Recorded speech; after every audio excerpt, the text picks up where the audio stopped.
Welcome to SVG-TV's news for Friday, May 24th, 2024. I'm Triska Campbell with the details.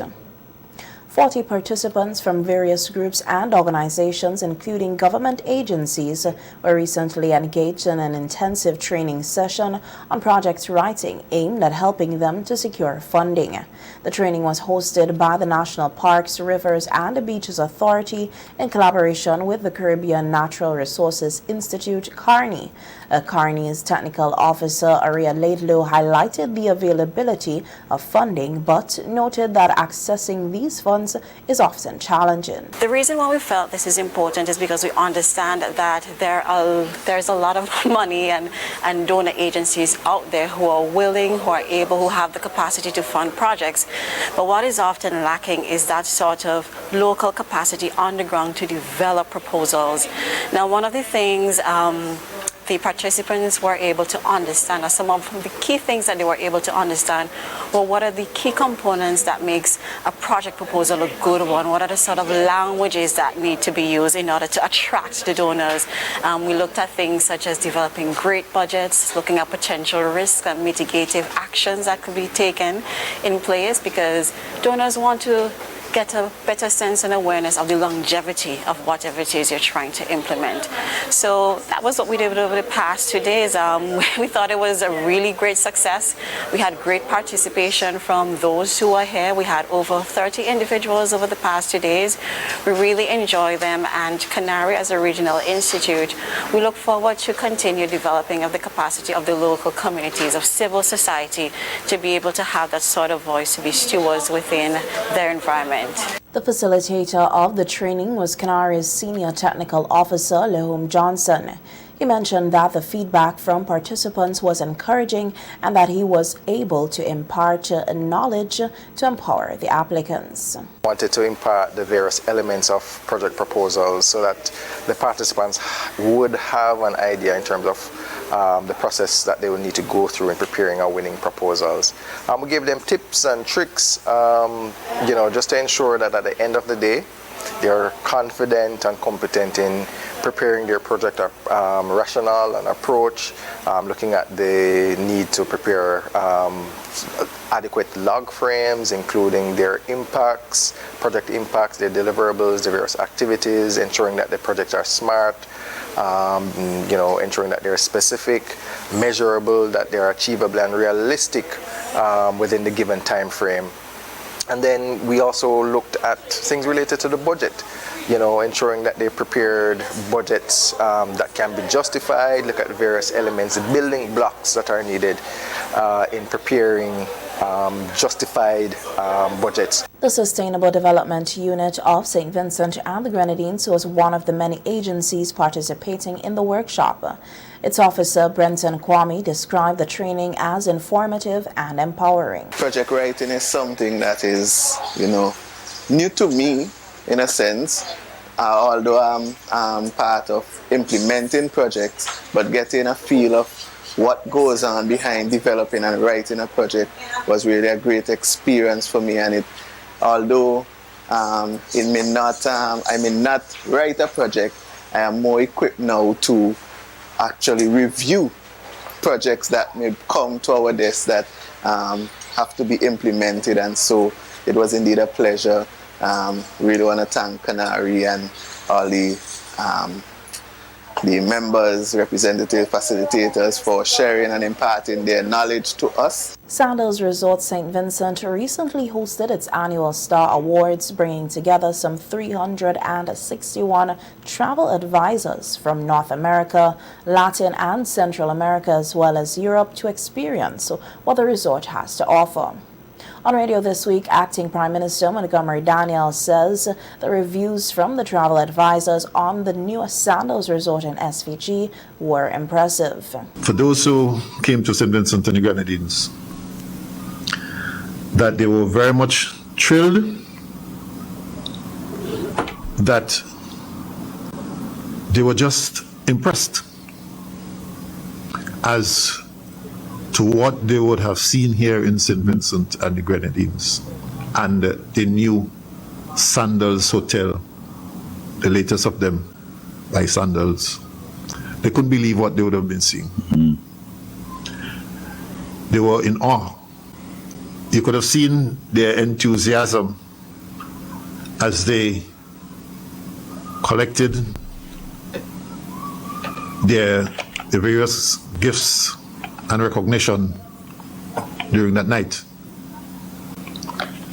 And so they, as I understand it, very much appreciate what they would have seen and how much that they want to stay here in St. Vincent, but of course, that's not to be. The acting Prime Minister added that with Sandals International promoting SVG as a tourist destination, it is great news for the tourism industry. Many of them, as I understand it, have promised to return to St. Vincent and the Grenadines. But more importantly, that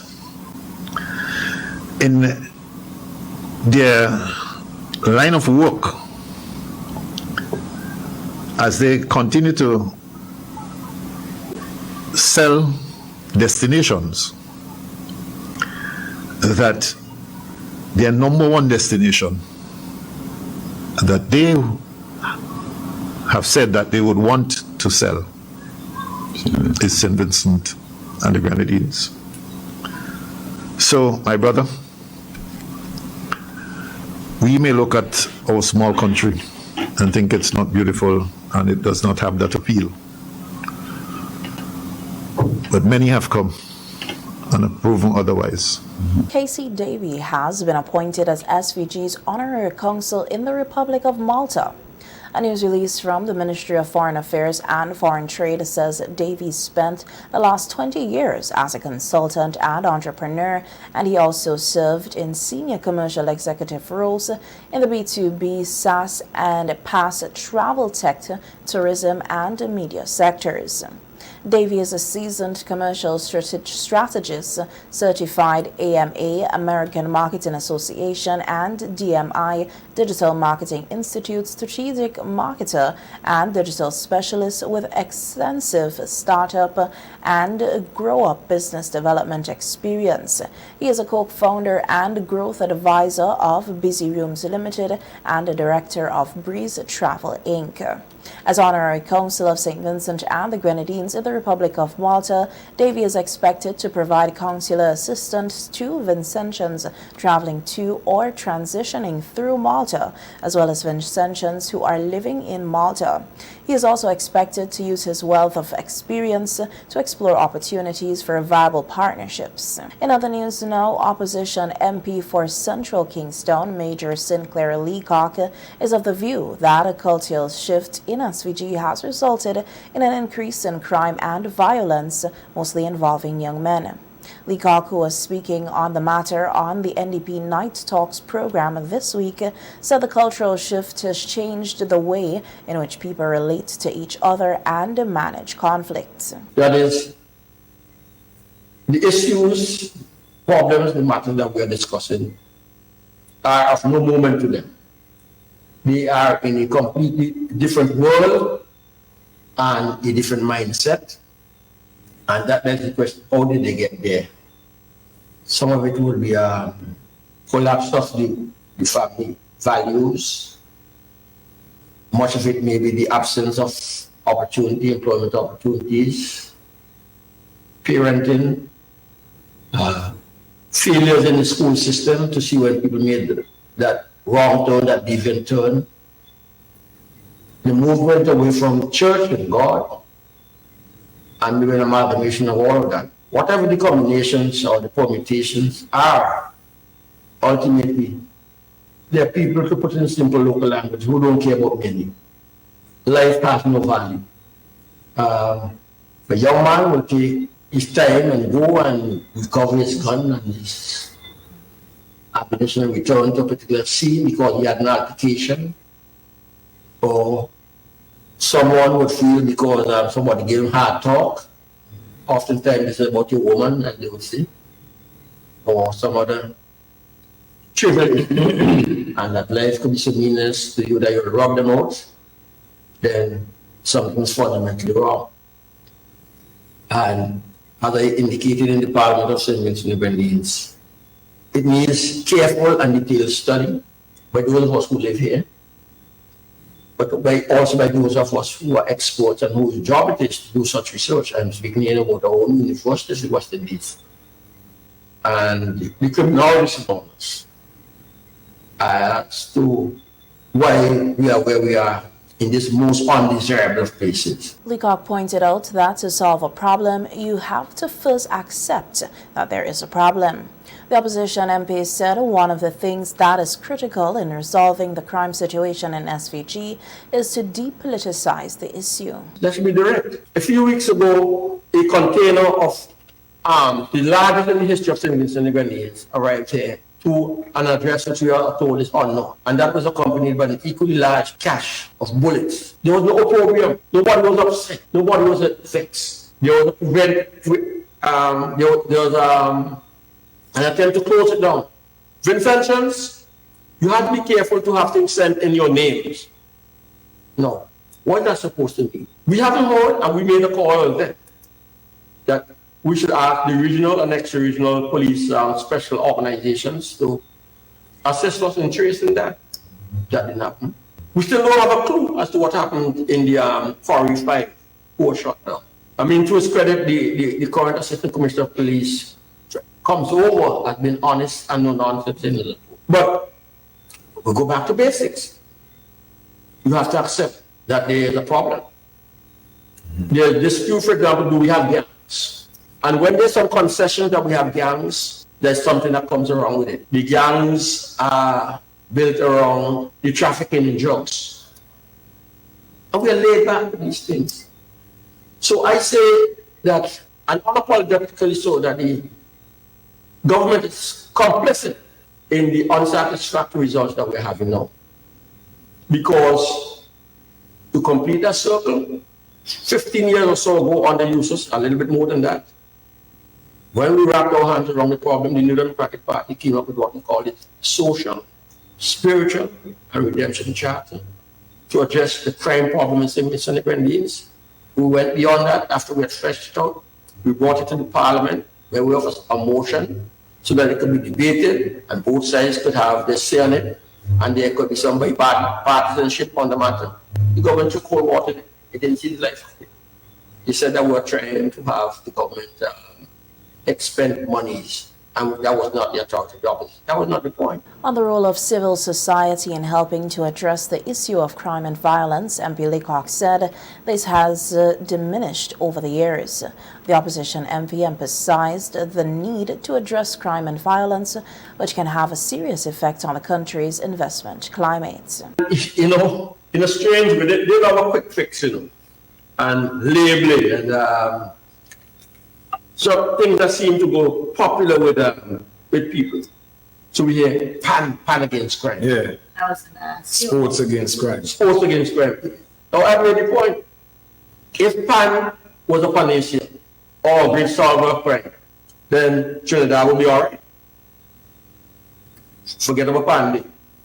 It's the land of pan and more pan, but Trinidad has high crime rates, even though it's perhaps the best performing economy in the Caribbean. Sports. Our Jamaica is the mecca of sports. But again, it has very high and uncontrollable crime. So there has to be behavioral challenges inside of those things that we have to disaggregate and get to the bottom of. And there must be a relationship in the argument that is making that economic conditions impact crime. I know that there was a response to our analysis by some guys on the other side. They said, but how come you all say that the crime is in the southern part of St. Vincent, the Kingstowns, and that we are the richest part of St. Vincent, the Grenadines? So it couldn't be poverty. But get into Kingstown, you're talking about depressed communities, either historically or for whatever reason that have fallen behind. So we gotta get to the bottom of it. We have to have more beat patrol, we have to have more specialists, and we have to have higher levels of training with our policemen and greater motivation. And in all organizations living, the critical ingredient that must be present is leadership. Yeah. Yeah. Leadership. If it's absent, you're not going to use all of it. And the Royal St. Vincent and the Grenadines Police Force has launched an investigation into a homicide that occurred on Wednesday, May 22nd, 2024, involving a 58-year-old resident of Paul's Avenue. The force says preliminary reports indicates that the deceased Lenny John was admitted to the Milton Cato Memorial Hospital on May 22nd following an altercation in which he sustained a stab wound to the chest. Despite medical intervention by a team of doctors, John later succumbed to the severity of his injury.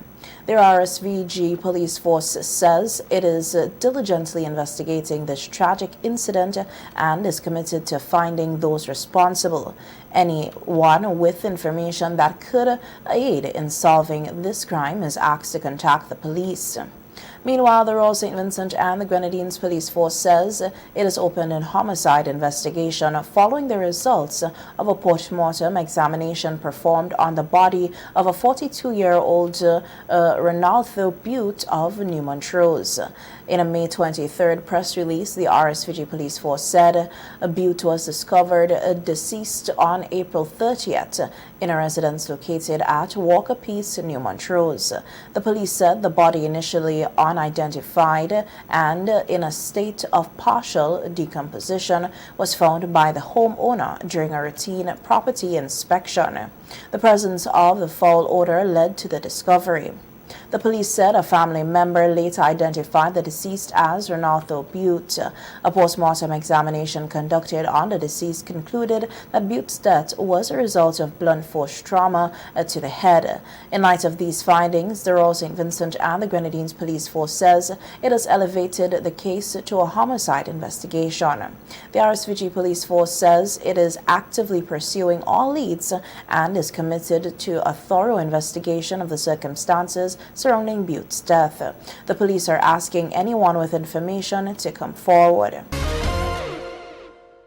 The Ministry of Health, Wellness and the Environment says it has intensified its public health surveillance in SVG in light of recently confirmed cases of measles in Turks and Caicos and the expected increase in visitors to SVG within the next few months.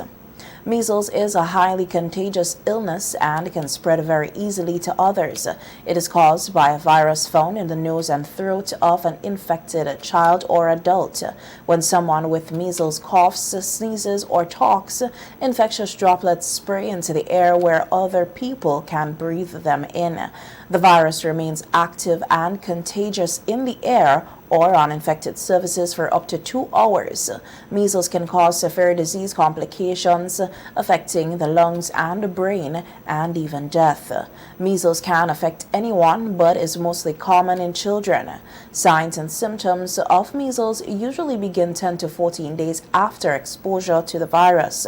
One of the most common signs of measles is a prominent rash, which is the most visible symptom that may appear on the face or upper neck from about 3 to 5 days after onset. This type of rash usually begins as flat red spots that can spread to other parts of the body, lasting about 5 to 6 days before fading. Persons at risk include children, adults older than 30, persons within the hospitality industry, pregnant women, and those with pre-existing conditions.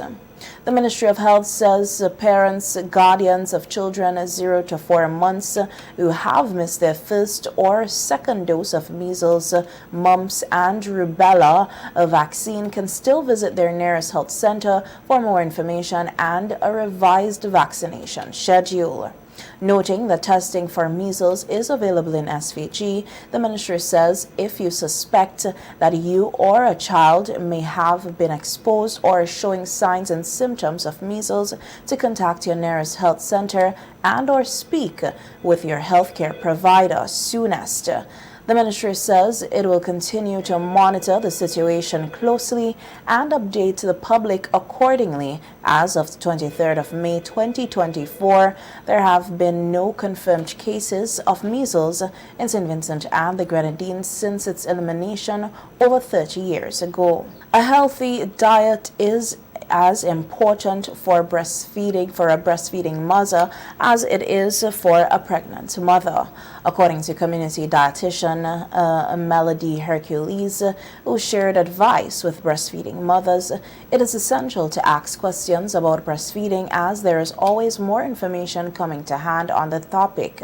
Hercules was a guest today on NBC Radio's face-to-face program. I know sometimes people can make it seem as though, it's supposed to be something natural. We're supposed to know it, but if you have questions, get the information that you need. Ask persons who can give you accurate information so that you can make this as best as possible and to make sure that you're doing the right thing for both you and baby, so that baby is latching correctly, so that baby is getting the adequate nutrients.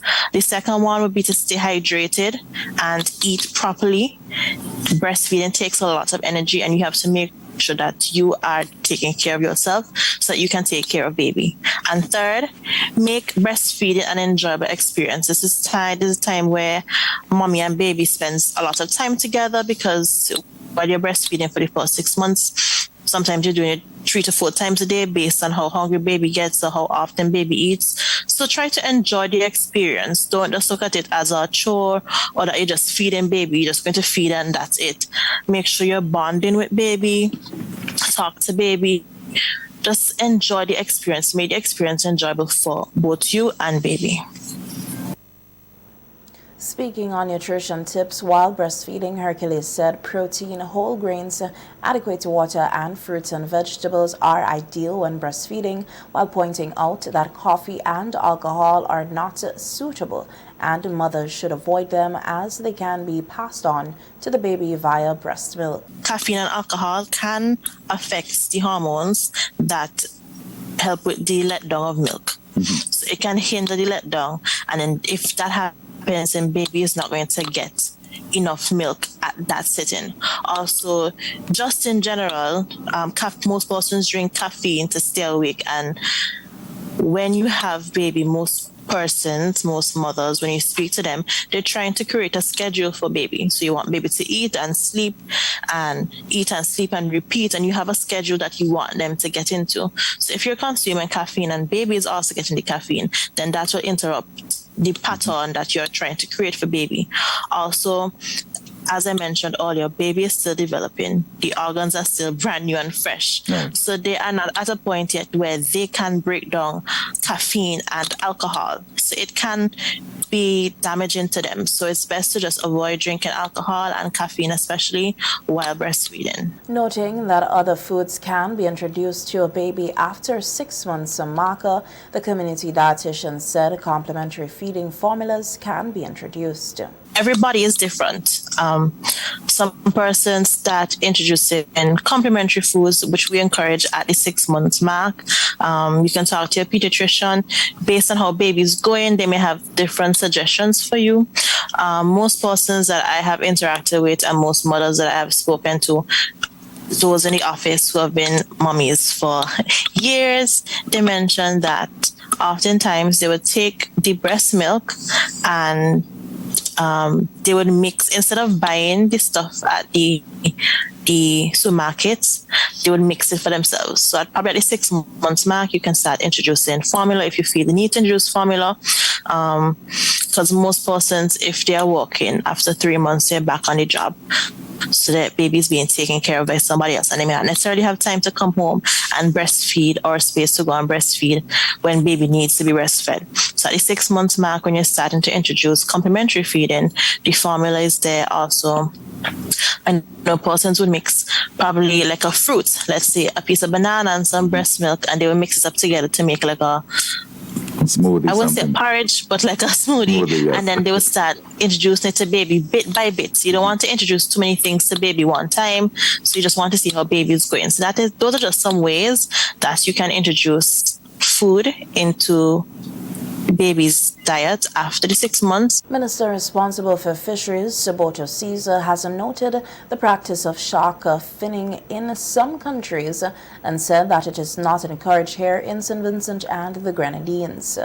The minister, who was on hand today to witness the arrival of 3 sharks by some fishermen at the Fisherman's Day event on Monday at Calico, reminded the fishermen that the practice of shark finning is prohibited in SVG. Where we have noted internationally that shark finning is not condoned here in St. Vincent and the Grenadines. That's where in many countries they just catch the shark and they will take the fins and the rest of the shark will be thrown back into the sea and they only use the fins. And we have said internationally that that is not condoned in our country.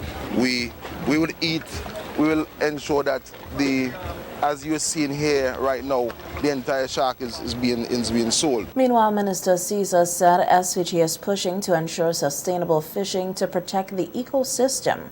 He said that a sustainable fishing is needed to continue to feed the nation. Importance to the marine ecosystem.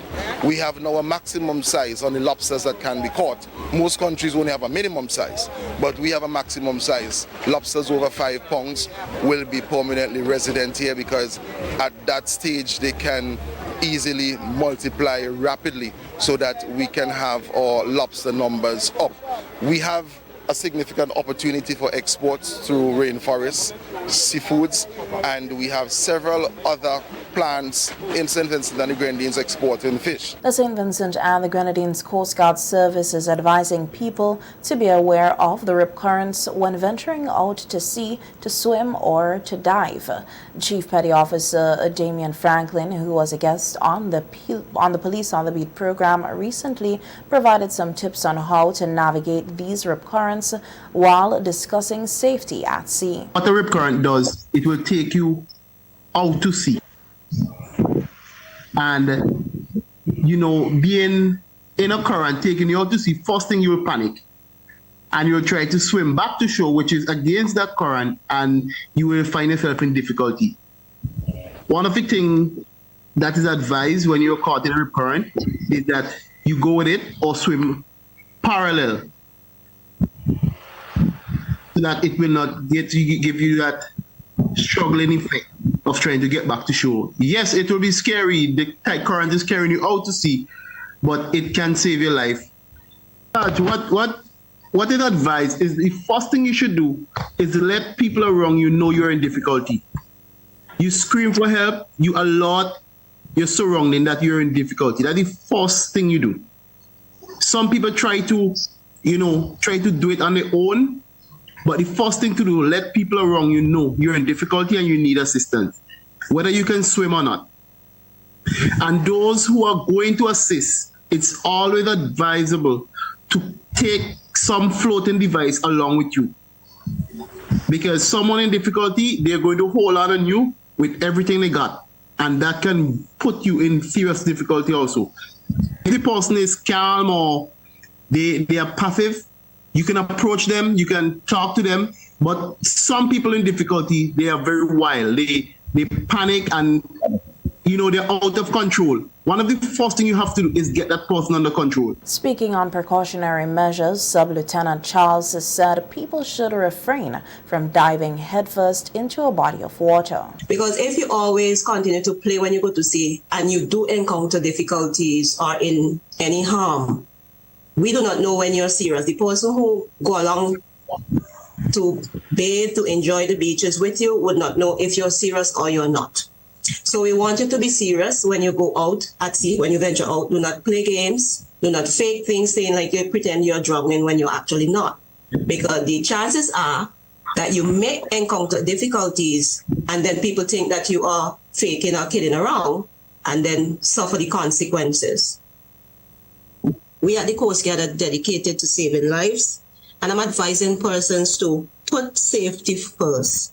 Whether you're on the beach, whether you're traversing on the waterways on a small craft, or even the fisher folk, your safety is of paramount importance to us and should be of yourself. So we are advocating that you learn your emergency numbers to contact should you encounter difficulty at sea. We're asking persons to be mindful of when you're going to sea, what you should do, what you shouldn't do, have a buddy with you, do not be playing games. And also, we want to stress very much so the persons who are jumping into the water when vessels are taking off or departing from the Grenadines and other places wherever necessary, that they should desist from so doing. It's a very dangerous practice and can cost you your life. Regarding search and rescue for fisherfolk, Chief Petty Officer Franklin encouraged them to invest in useful equipment and a supply of rations in the event something goes wrong until the Coast Guard arrives to provide assistance. At a certain distance out to sea, a cell phone is no use because they lose cell phone coverage. So if they can maybe invest in a sat phone or a VHF radio, take enough ration, drinking water, like dry food and stuff like that. And also the safety equipment, life jacket. A lot of fishermen do not go to sea with life jackets. They depend on like the drugs and the floating containers as floating device in the event that something happened. So I think I just want to let them know they need to equip themselves a little more so that they can prolong the life if something do happen before we reach to their safety. There's normally inspection carried out on vessels that take passengers to ensure that they have the right equipment and so on. But one of the points I want to highlight, yes, even though you have all the equipment on board, one of the things I would like to advise captains and other persons who are in charge of vessels is to practice regular drills in terms of fire drill, flood drill. In the event something happens, you know exactly what to do so that you can save life and protect also, in an extent, the property.